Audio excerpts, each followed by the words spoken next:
The Law of War and Peace by Hugo Grotius. We are on chapter 3.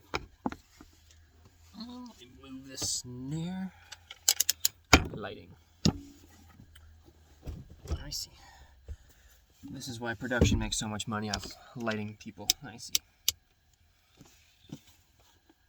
Takes effort.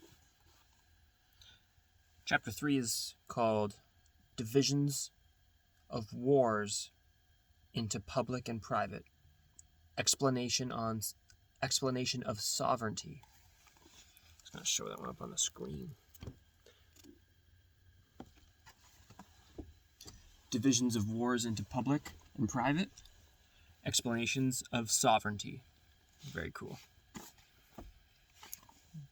Number 1. The first and most necessary division of war is that into private, public, and mixed. Public war is waged by a person who has the lawful authority to do it. Private war is waged by one without that authority. A mixed war is that which on one side is public and on the other private. Let us consider first private war as the most primitive.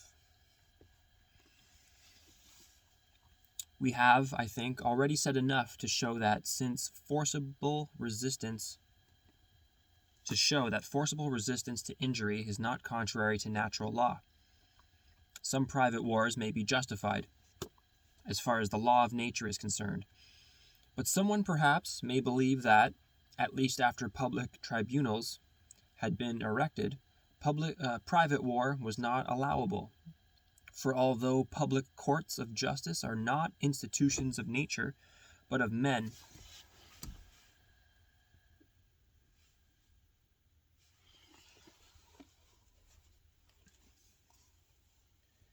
yet it is much fairer and more conducive to the peace of mankind that a matter in dispute should be investigated by a disinterested person than that individuals who too often are partial should enforce what they call justice by their own hands. And natural justice and reason teach us the importance of upholding so admirable a system. And the law calls it violence when any man tries to take what he thinks his due without appealing to a judge. Number 2. There is certainly no doubt that the liberty of private redress, which exists before courts of justice were established, has since been greatly abridged. Yet there still are cases in which private redress may be allowed, as in places where there are no courts. For, when the law prohibits anyone from redressing his own wrongs, it must be understood as applying where judicial institutions exist. Now, lack of judicial institutions may be either temporary or permanent. Temporary, where the injured party cannot wait for a judge without certain risk or damage. Permanent, either in law or in fact. In law, when a man is living in uninhabited regions, on the sea, in a wilderness, on a desert island, or in any other spot where there is no civil government. In fact, when persons subject to a judge do not heed him, or he refuses openly to take cognizance of the case. The passage of the 12 tables, taken undoubtedly from old Attic law, is well known. If a thief commit robbery in the night and a man kill him, he is lawfully killed. Thus, by the laws of all known nations, a person who defends himself against another, who is threatening his life with arms, is judged innocent. So conspicuous an agreement is evident to prove that there is nothing in this opposed to the law of nature. Number 3. Private war is sometimes permitted even by the gospel. Number 4. Public war, according to the law of nations, is either formal or informal.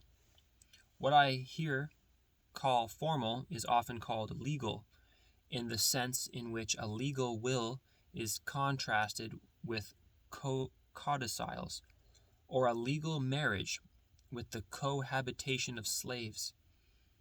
This contrast by no means implies that it is not permitted to any man, if he pleases, to make codicils, or to a slave to have a woman living with him, but only that, by civil law, formal wills and marriages have certain special features. It is useful to make this observation because many, from a misunderstanding of the word legal, think that all wars to which that epithet does not apply are to be condemned as unjust or unlawful. To make a war formal by the law of nature, to make a war formal by the law of nations, two things are necessary. In the first place, it must be waged on both sides by the supreme power in the state, and, in the next place, it must be accompanied by certain formalities, on which we shall speak later. Both conditions are so essential in conjunction that one without the other is not enough. An informal public war may be waged without those formalities, and against private persons, and by any official whatever. If, indeed, we consider the matter without reference to state laws, it would seem that every official, in case of resistance, has a right to take up arms to maintain his authority, as well as to defend the people committed to his protection. But since a war involves the whole state in danger, it is, in almost all nations, provided by law that no war can be made save by the authority of the sovereign in the state. There is such a law as this in the last book of Plato's Laws, and by Roman law, to make war or levy troops or assemble an army without a commission from the prince was high treason. Yet this, like all rules, however universal, is to be interpreted with equity. For, first, there can be no doubt that an official in charge of a district may, through his subordinates, forcibly reduce a few rebellious persons to submission, provided that to do it does not require a force of great size or endanger the state. Again, if the danger is so imminent as to allow no time for consultation with the chief of state, here too necessity admits an exception to the rule. Number 5. But under what circumstances minor officials have the right to use military force, and whether such warfare should properly be called public or not, is a matter of dispute among legal writers, some affirming and others denying. Certainly, if we call public whatever is done by official authority, there is no doubt that such wars are public, and those who in such cases oppose the official incur the penalties of resistance to superiors. But if public is understood in the loftier sense of something formal, as it undoubtedly often is, those are not public wars, because they do not meet the full legal requirements, lacking the decision of the sovereign and other particulars, nor do the confiscation of the resistors' property and the assignment of it to the military, in my view, at all affect the question. For those penalties are not inflicted only in formal war and excluded from all other kinds. It may happen, however, in an extensive empire, for instance, that persons in subordinate posts may have power granted them to commence military operations. In this case, it must indeed be supposed that the war is undertaken by authority of the sovereign, for he who gives another the right to perform an act is himself considered the doer of it. Cicero defended the conduct of Octavian and Decimus Brutus, who on their own initiative had taken up arms against Antony. But even if it were evident that Antony deserved to be treated as an enemy, yet they ought rather to have waited for the decision of the Senate, and the people of Rome as to whether it was for the public interest to take no notice of his conduct, or to punish it, to agree on terms of peace with him, or to rush to arms. For no one is obliged to exercise a right that frequently is attended with dangerous risks. And even if Antony had been declared an enemy, the choice of persons to conduct the war should have been left to the Senate and the Roman people. This instance will serve, along with many others, to remind us not to accept everything that authors say, however celebrated. They are often influenced by their times and their feelings, and fit their measuring rod to the stone. Wherever we should make an effort in these matters to use cool judgment, and not take unthinkingly as an example something which may be excused but not recommended. Those who do this are apt to make dangerous mistakes. Since then, we have said that public war should not be waged save by the sovereign ruler of each state. In order to understand our argument and the questions connected with formal war, and then many other matters, it will be necessary to discover what sovereignty is and who possesses it. Number 6. The moral faculty of governing a state, commonly called the civil power, is described by Thucydides under 3 heads. Since every state that is truly a state, he says, has its own laws, courts, and officials, Aristotle divides the administration of a state into 3 parts: the consultation on subjects of general interest, the selection of magistrates, and the judicial system. But if one wishes to make an accurate analysis, he may easily cover every branch of civil authority, omitting nothing and adding nothing too much. The ruler of a state exercises his authority partially in person, partly through others. His personal acts have to do with either general or particular matters. He acts for the general interest when issuing or repealing laws on either secular or religious matters, as far as the latter lie within the province of the state. The science of dealing with these subjects Aristotle calls architectural. The particular concerns of a sovereign are either directly or of a public nature, or are private, in so far as the latter are related to the public interest.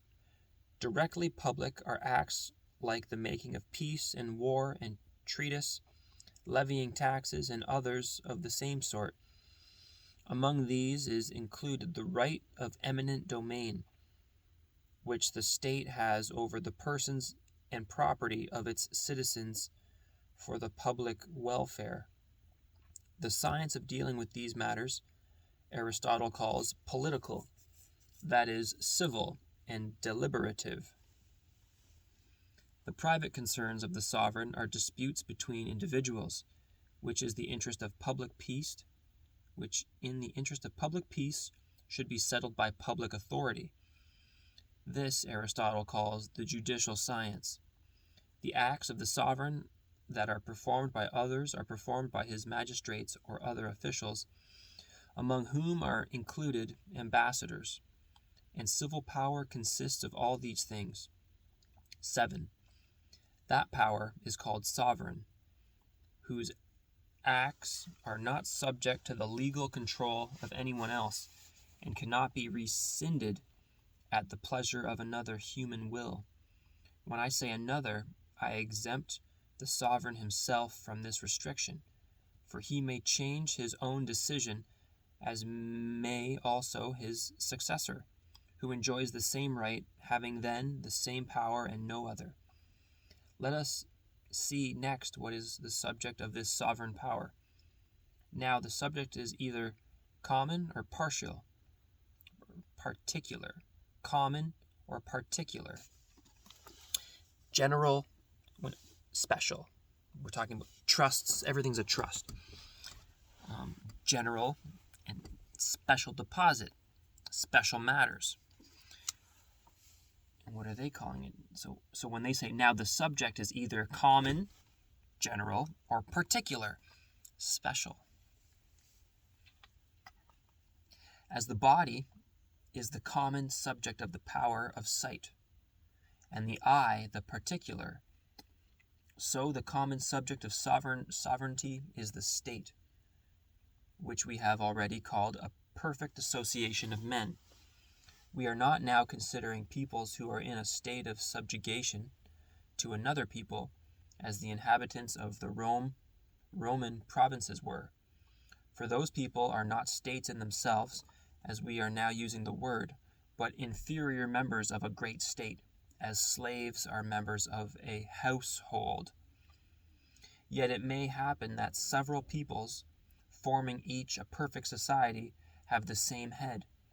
For a moral body is not like a natural body, where one head cannot belong to several bodies, since in the former one person in different capacities may be head of several distinct bodies. A clear proof of this is the fact that whenever the reigning house becomes extinct, the power to rule goes back to each separate people. So too it may happen that several states are joined together in a close confederation. Several states joined together in a close confederation. We are all separate states. We are made of the earth. We are property. And make what Strabo, in more places than one, calls a system. And yet, each remains the status of a perfect state, as has been noted by Aristotle in more than one passage, and by others. Let us call then the common subject of sovereignty the state, taken in the sense already explained. The particular subject is one or more persons in accordance with the laws and customs of each nation. Number 8. And here, first of all, we must reject the opinion of those who maintain that everywhere and without exception sovereignty lies in the people, so that they have a right to restrain and punish their kings whenever they abuse their power. No wise man can fail to see how much mischief such an opinion, once fully accepted, has brought about and may still bring about. With the following arguments, let us refute it. By both Jewish and Roman law, any man may legitimately submit himself in private slavery to whomever he pleases. Why, then, may not an independent people submit itself to one or more persons, completely transferring to them its right to govern itself, and reserving no portion of that right for itself? Nor can you say that such an act cannot be presumed, for the question is not what act may be presumed in a doubtful case, but what may legitimately be done. Nor is it more to the purpose. One of the 4 elements of a trust is purpose. Purpose, intent, specific trust res, parties, and then sometimes there's a 5. Nor is it more to the purpose to cite the difficulties which may, and actually do, arise from such an act, a deed. For whatever form of government you devise, it will never be free from imperfections and dangers. As the comedy has it, you must either take these with those, or let those go with these. Now, as there are many ways of living, one being better than another, and every individual is free to choose from the many kinds what he likes best. So a people may choose what form of government it pleases, nor is its right nor is its right to be measured by the excellence of this or that form, on which there is diversity of opinion, but by the people's will. There may indeed be many reasons why a people should surrender entirely its right to govern itself and transfer it to another. Transfer is one of the formations of a trust. Present transfer of trust, res. It may, for instance, be in danger of destruction and unable to find a defender on any other terms. That's why. Or under pressure of famine. This may be the only way by which it can procure food. It may also happen that a head of a family owning large estates will suffer no one to reside on them on any other terms, or an owner of many slaves may give them their liberty on condition that they accept his authority and pay rent. Or an owner of many slaves may give them their liberty on condition that they accept his authority and pay rent. There are examples of such things. Tacitus, speaking of the German slaves, says, "Each one manages his own home and his own household. The master demands from him, as from a tenant, a certain amount of corn, cattle, or wearing apparel, and the slave obeys him to this extent. Moreover, just as Aristotle says that some men are slaves by nature, that is, fitted for servitude, so some peoples are of a disposition that understands better how to obey than how to govern. So some peoples are of a disposition that understands better how to obey than how to govern."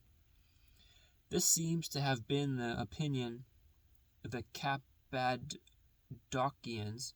had of themselves, for when the Romans offered them liberty, they preferred life under a king, saying they could not live without a king. There's a Bible book where the people say that too. Some men have been influenced by the example of nations who have for many ages lived happily enough under a monarchy. Livy says that the cities under Eumenes would not have changed their condition for that of any free state. And sometimes a state is so situated that it seems impossible for it to be safe without submitting to absolute government of a single person. Such was the case, many wise men thought, with the Roman state in the time of Caesar Augustus. For these and similar reasons, it not only may, but often does happen that men, as Cicero observes in the second book of On Duty, submit to the power and authority of another. Again, as private property may be acquired by a lawful war, as we said above, by the same means and with no other title, civil dominion or the right to rule may be acquired. Nor is this rule to be applied only to the support of a monarchy, where one has been established, but the same rule and reasoning apply to a government by nobles, for which the people are excluded. Has there ever been any state so democratic as not to exclude some of its inhabitants, either the very poor or the foreigners, as well as the women and minors, from its public councils? Some peoples have other peoples under them, no less subject to them than if they were under kings. Nice in Italy, according to Strabo, was assigned to the people of Marseilles, and the island of Ischia to the Neapolitans. Otho, Tacitus says, gave the Moorish states to the province of Baetica. None of these arrangements could be allowed to stand if we accepted the rule that the rights of rulers depend always on the will and judgment of their subjects. In fact, both sacred and secular history tell us that there have been kings who were not subject to the control of the people as a body. There were those who, as Plutarch says, had authority not in accordance with the laws, but over the laws. And Herodotus describes a monarch as one who does what he pleases and is accountable to no one. Thus, when the Roman emperors began actually to exercise royal power, it was said that the people had transferred their power and authority to them, even over themselves, which gave rise to the saying of Marcus Aurelius, the philosopher, that no one but God alone can judge an emperor. Hence, kings who are subject to their people are said to be improperly called kings. Thus, after the time of Lycurgus, and more particularly after the institution of the ephors, the Spartan kings are said by Polybius, Plutarch, and Cornelius Nepos to have been kings in name, but not in reality. The example was followed by other states in Greece. So Pausanias says of the Corinthians, the Argives, who have long loved equality and liberty, have reduced their kingly power very low. Amen to them. So that they have left posterity of Sissus nothing but the name of kingship.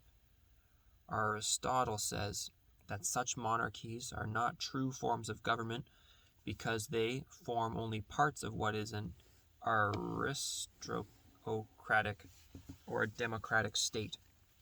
We see, too, in nations that are not under permanent royal government, examples of a sort of temporary kingship, exempt from popular control.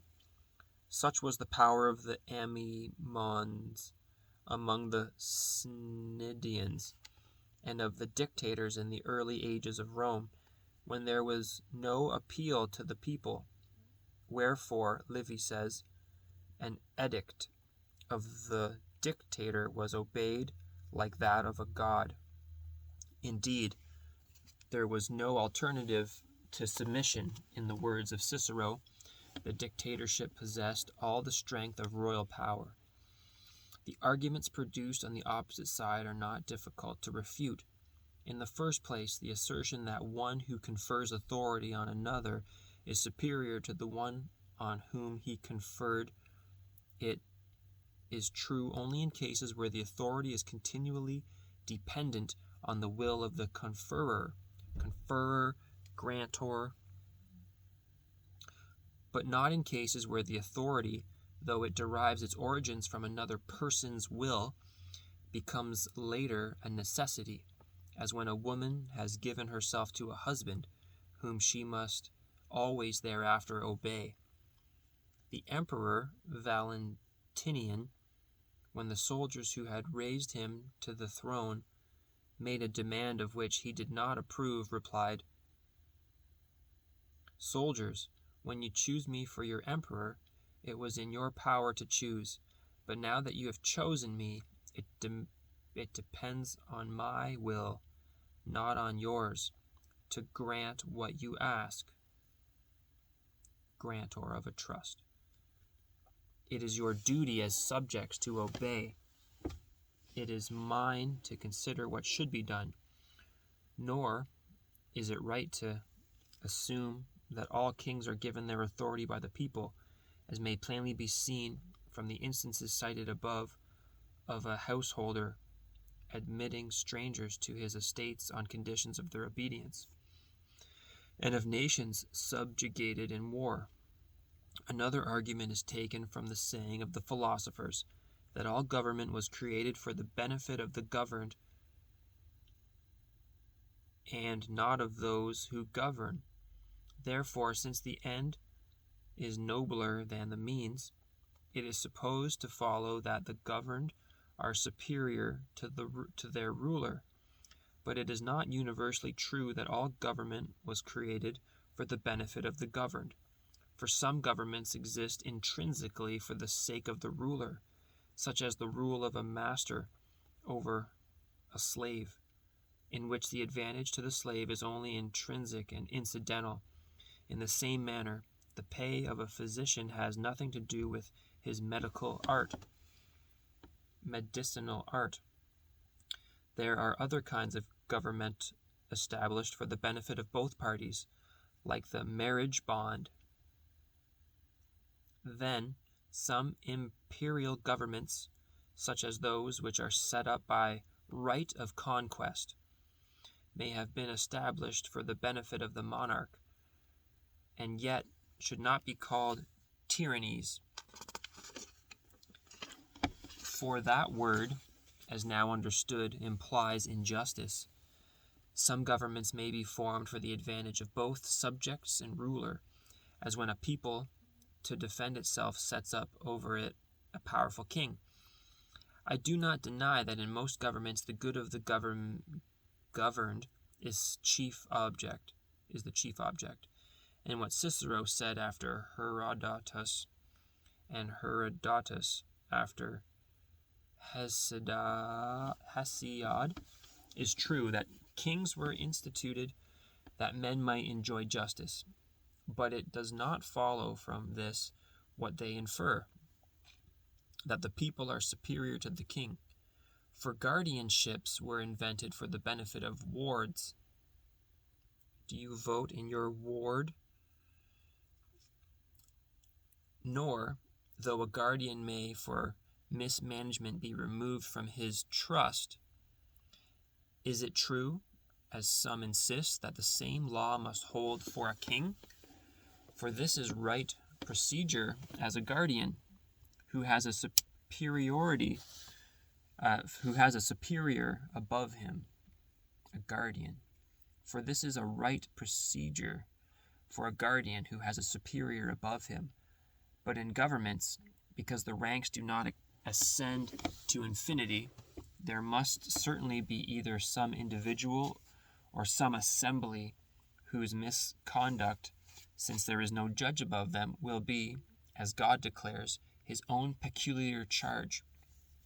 He either punishes their offenses, if he deems it necessary, or permits them for the chastisement or the testing of his people.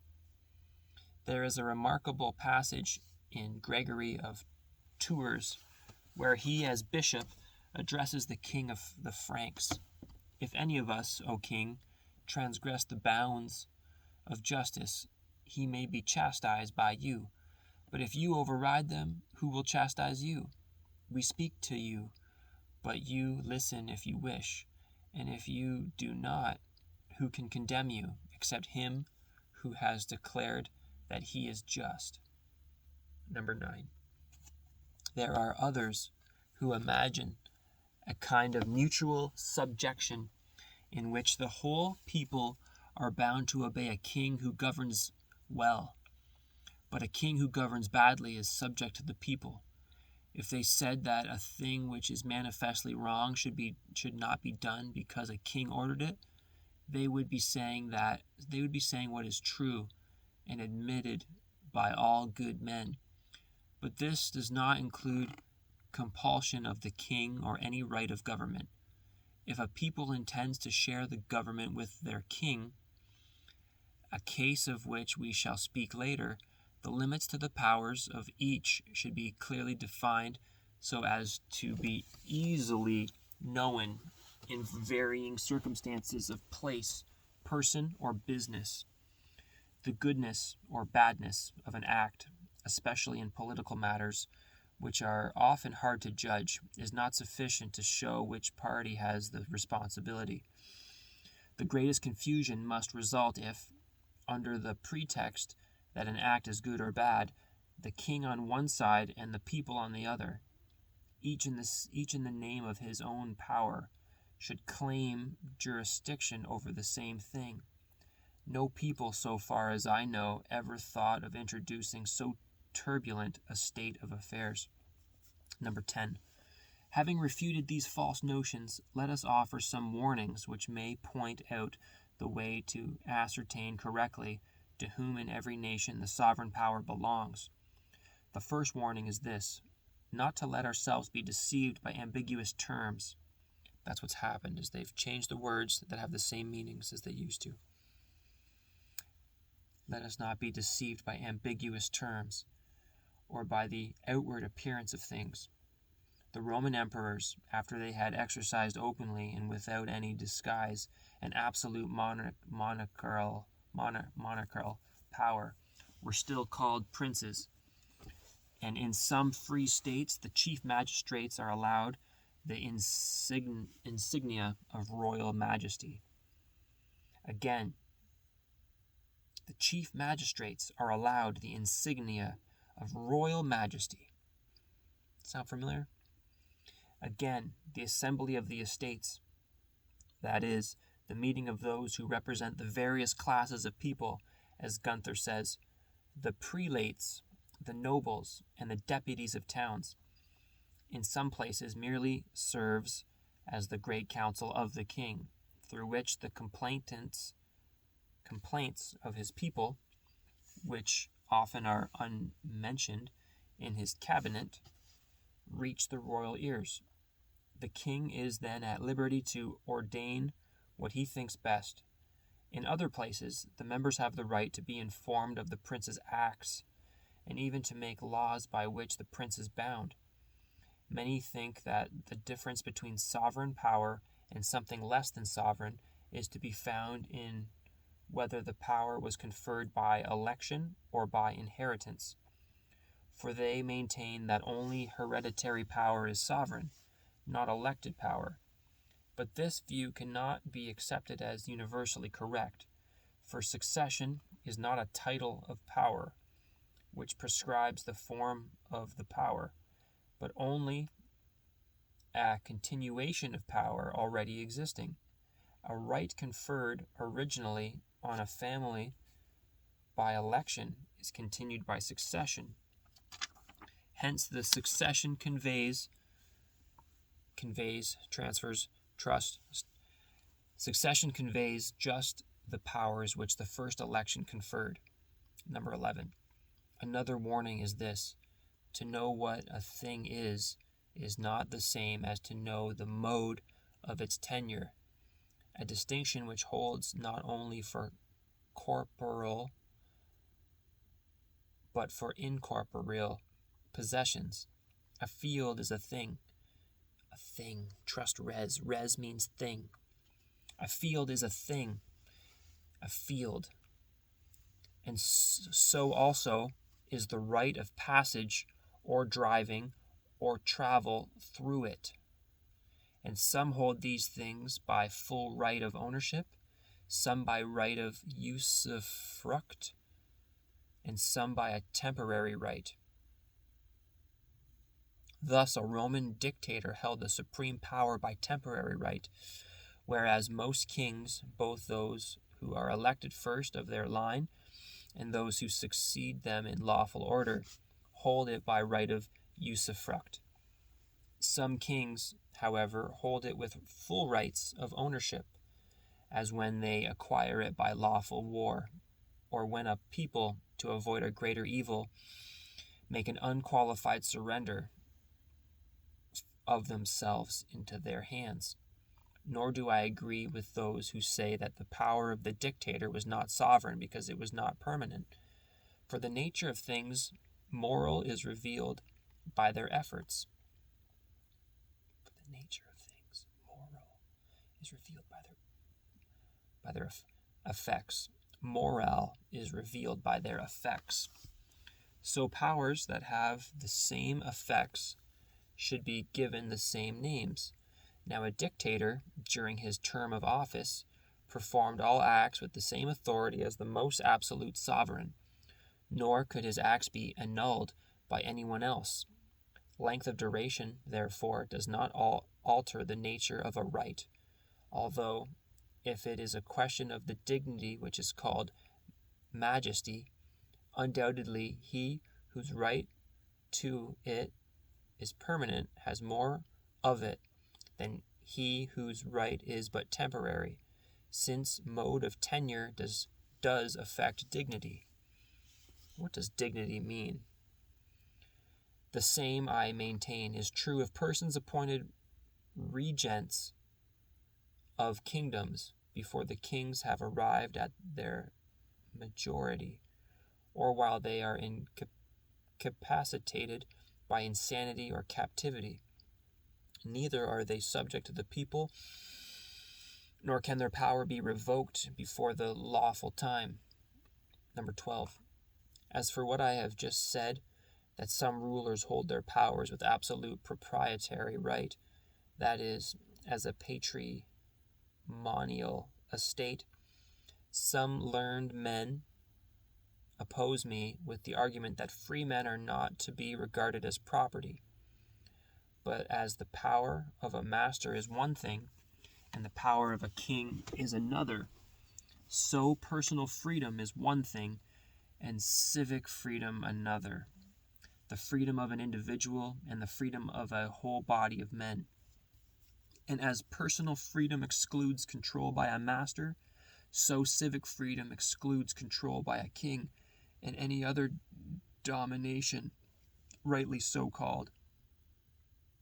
Domination. Thus, Livy contrasts the two. Being yet unacquainted with the sweetness of liberty, they called for a king. And again, the Roman people were not under a king, but were free. Yet again, in another passage, he contrasts nations who were free with those who were living under kings. Arrian, in his book on India, speaks of kings and free states. Now and again, in Roman laws, on war and on suits for recovery, foreigners are distinguished as being under kings or as free peoples. Here, then, it is a question not of individuals, but of a people's liberty. And when a people is transferred to a new king, it is not, properly speaking, a transfer of individuals, but of the perpetual right of governing them as a whole people. It may indeed happen that a king in his own right has authority over certain peoples, so that he can transfer them to someone else. Strabo says that the island of Cythera, laying off Cape Matapan, belonged to Eurycles, a Spartan chief, by his own private right. Thus King Solomon gave to Hiram, king of Phoenicians, 20 cities. 13. In the case of kingships which were conferred by consent of the people, we cannot, I admit, assume that it was the people's wish to permit their king to alienate his royal power. Although Charlemagne and Louis the Pious and other monarchs after them among the Vandals and Hungarians did, we read, bequeath their kingdoms by will. Their action had rather the force of a recommendation to their people than a genuine deed of alienation. As to Charlemagne, particularly, Adu records that he had his will confirmed by the Frankish nobility. 14. Thus far, the point we have been trying to make is that the sovereign power itself must be distinguished from the full possession of it. So true is this, that often the sovereign power is not possessed in full, while many lesser authorities are possessed in full. Accordingly, marquesates and countships are sold or disposed of by will more easily than kingdoms. 15. Another sign of this difference appears in arrangements for the guardianship of a kingdom. When a king is prevented by age or illness from exercising his power.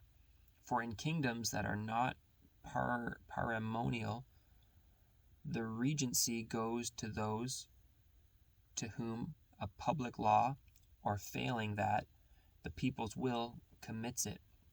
In patrimonial kingdoms, it goes to whomever the father or other relatives have selected. 16. A third thing to be noted is that sovereignty does not come to an end when a new ruler makes promises, even promises regarding his mode of government, to his subjects or to God. Nor am I speaking here of the observance of natural and divine law, or of the law of nations, for to that observance all kings are bound, even though they have made no promises. I am referring to provisions by which, without a promise, he would not be bound. The truth of what I am saying is made clearer by the comparison with a head of a household, who, even though he promises his household that he will do something relating to his government of them, does not for that reason cease to possess supreme authority over the household, so far as the life of the household is concerned. Nor does a husband lose his marital authority because he promises his wife something. Nevertheless, we must admit that when such a thing happens, the sovereign power becomes in a way restricted, whether the obligation incurred limits only the actual exercise of the power, or even directly the power itself. In the former case, an act performed contrary to the promise will be unlawful, because, as we shall show elsewhere, a true promise confers a legal right on him to whom it is made. A true promise confers a legal right on him to whom it is made. In the latter case, the act will be void in the absence of the power to perform it. Still, it does not follow therefrom that the king, by his promise, has put himself under a superior, for his act in this case is nullified not by any superior force, but by the law. Among the Persians, the king possessed absolute power, an autocrat, and responsible to no one, as Plutarch calls him, adored as the image of God. Yet, on his ascension to the kingdom, he took an oath, as Xenophon and Diodorus Siculus tell us. Also, it was wrong for him to alter laws made by certain formalities, as we learn from the story of Daniel, and from Plutarch's Themistocles.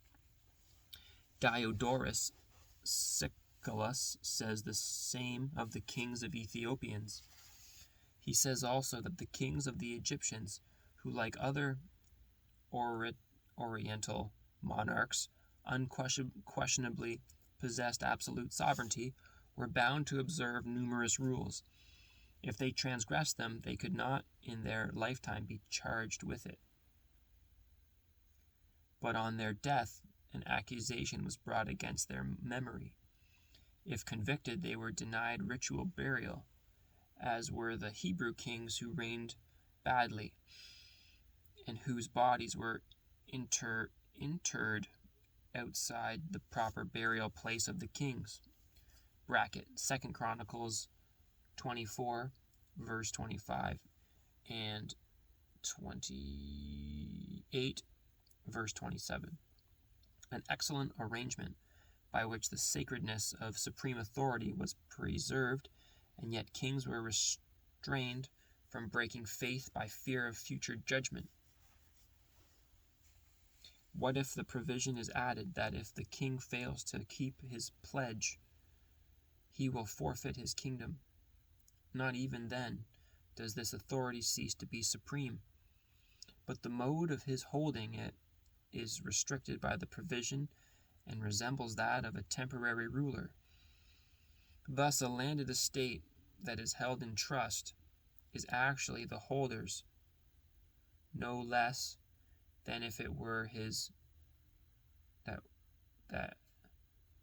than if it were his in full ownership, but is his subject to chance of loss.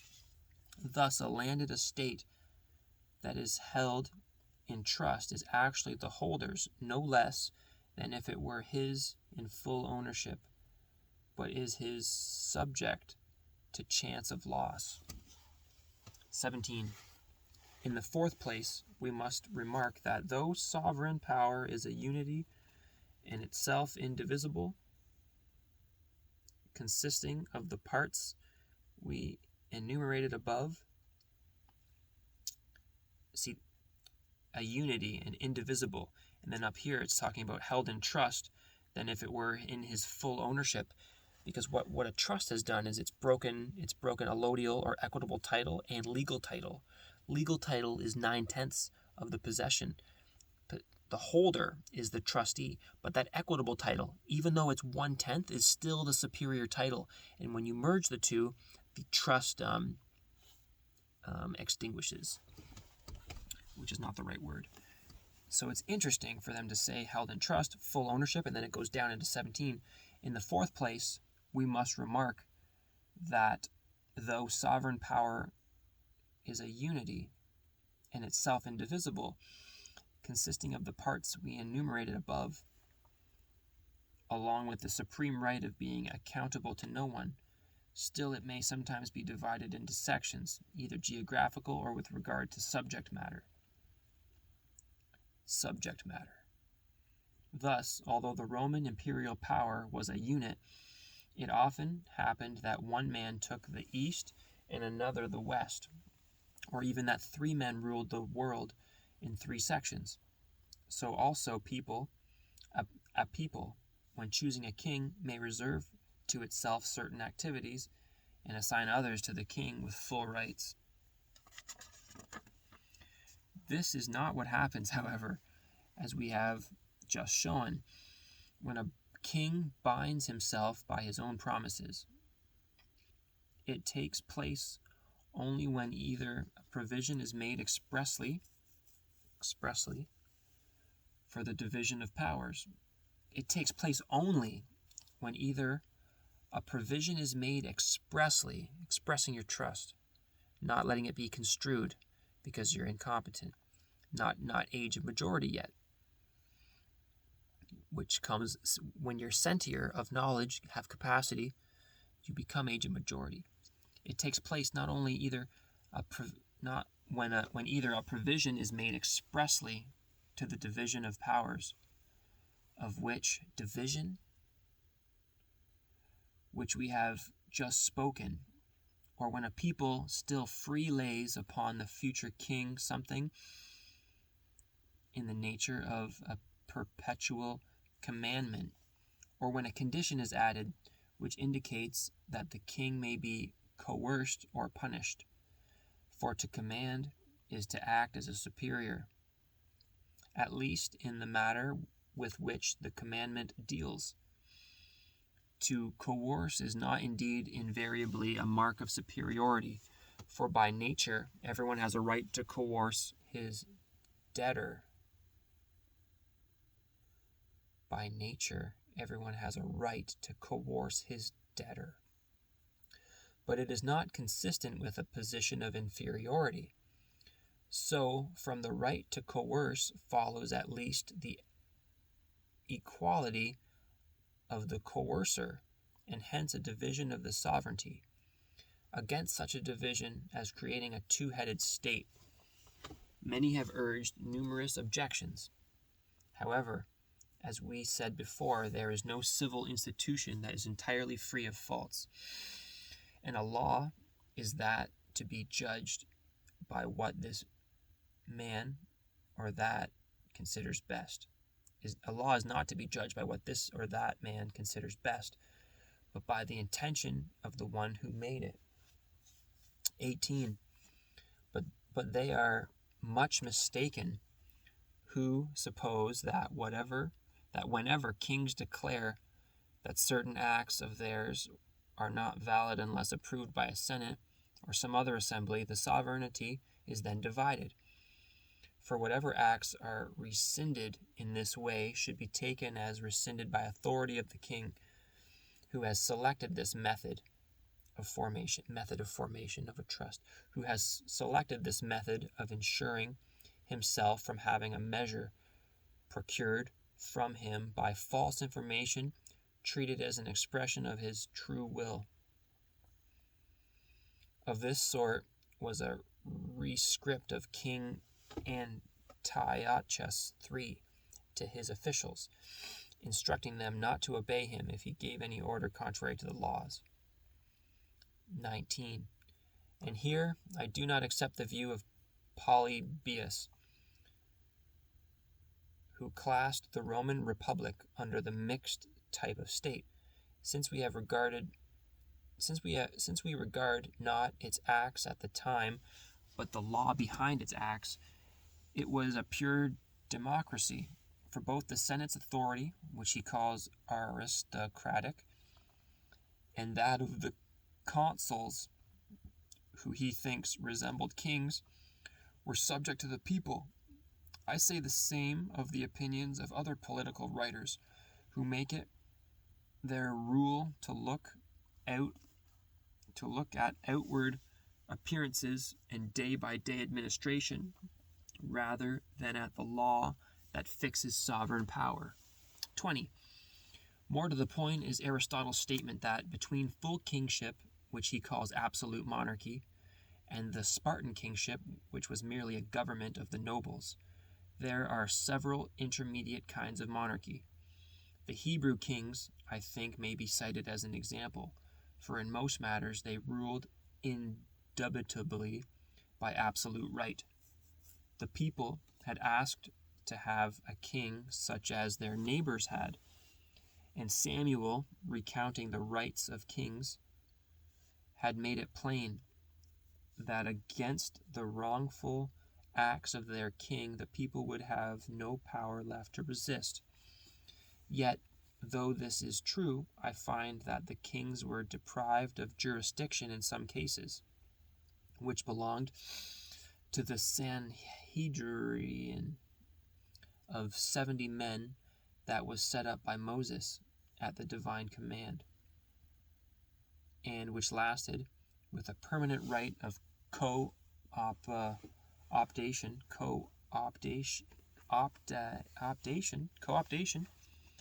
to the time of Herod. Moreover, the things of God were sharply differentiated from the things of the king, and the things of God, according to the opinion of the most learned Hebrews, were to be understood as judgments to be applied according to the law of God. Also, the king could not exempt from sentence anyone who, for whatever cause, had been found guilty by Sanhedrin. Something similar, I note, was the rule in the time of the Roman kings. Almost all the administration was then in the hands of the king. Nevertheless, Dionysius of Halicarnassus says that even at that time some matters were reserved for the people's decision. And a like mixture of popular and aristocratic governments existed at Rome under the interregnum and under the first consuls. Later on, there was still something of that mixture left. 59 minutes. Good for you. God bless. As Livy tells us, as long as the ruling power lay with the patricians, that is, the Senate, and a mean of relief, that is, the right of veto or intercession, was in the hands of the tribunes, that is, the people. 21. The next question is whether one who is bound by an unequal alliance can possess sovereign power. An unequal alliance is one in which, by the very term of the compact, a permanent advantage is given to the one party over the other.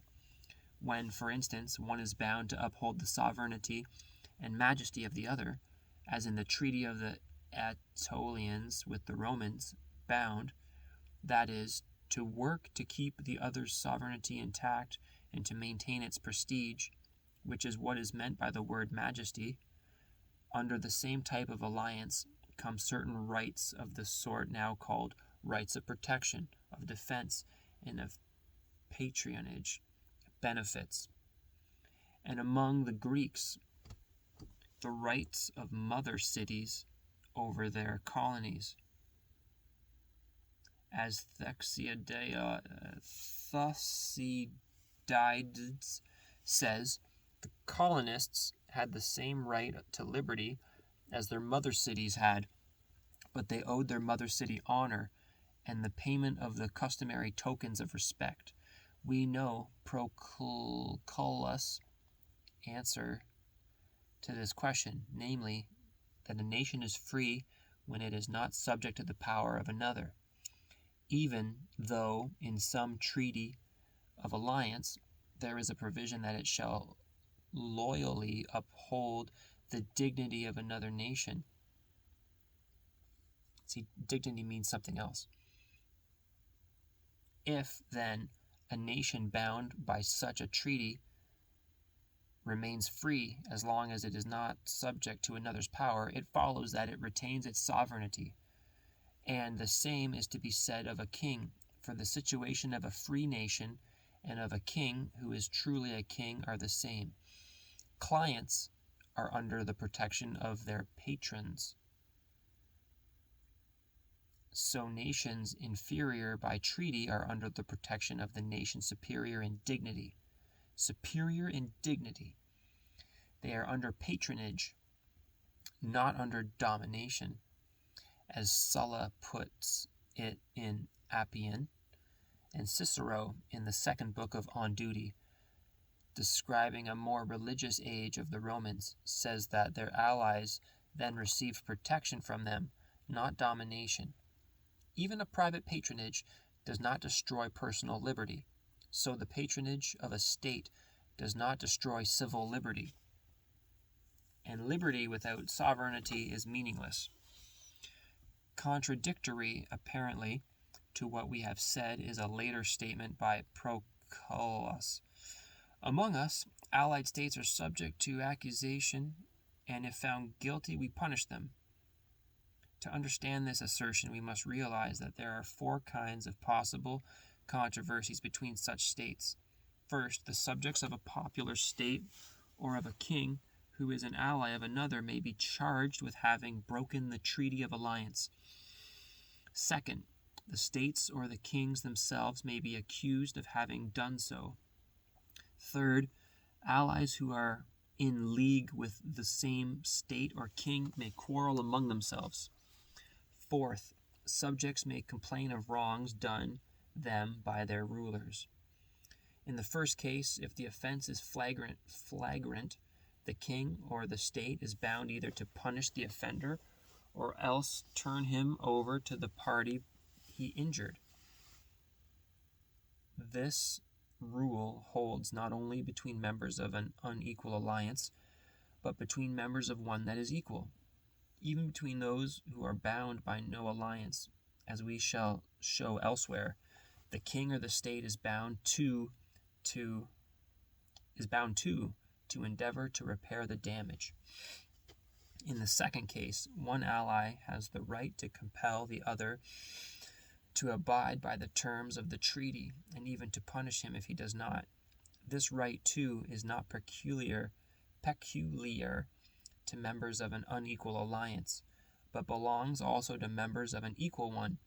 For in order that one may punish a transgressor, it is enough that one is not his subject, as we shall explain later. Accordingly, the same practice has grown up between kings and states who are not allies. In the third case, in both equal and unequal alliances, disputes are usually referred to a conference of the allies not involved in the matter, as we read the ancient Greeks and Romans and Germans used to do, otherwise to arbitrators, or to the head of the alliance as the common arbitrator. In the last case, the allies have no right to entertain the complaints. When the accusation was brought against Hannibal by certain Carthaginians at Rome, Scipio said that the senators ought not to intervene in the Carthaginian state. This is comparable to what Aristotle says, that an alliance differs from a state in that the allies may be concerned with preventing wrongs to themselves, but not with preventing citizens of the one ally from wronging each other. Yet, it is true that most frequently the party having the superior position in the alliance, if in power, he also far outranks the other, gradually usurps the sovereignty, properly so called.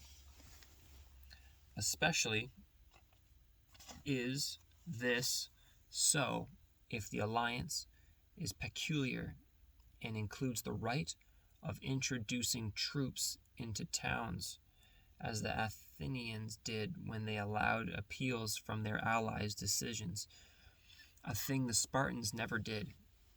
Isocrates at that time compared the rule of the Athenians over their allies to that of a king. For a similar reason, the Latins complained that under cover of a Roman alliance they were in slavery.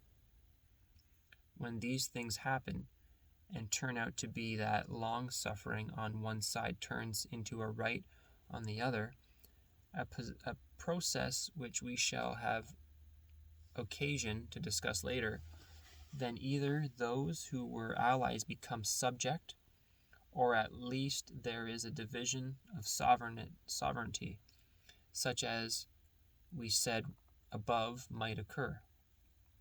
22-23.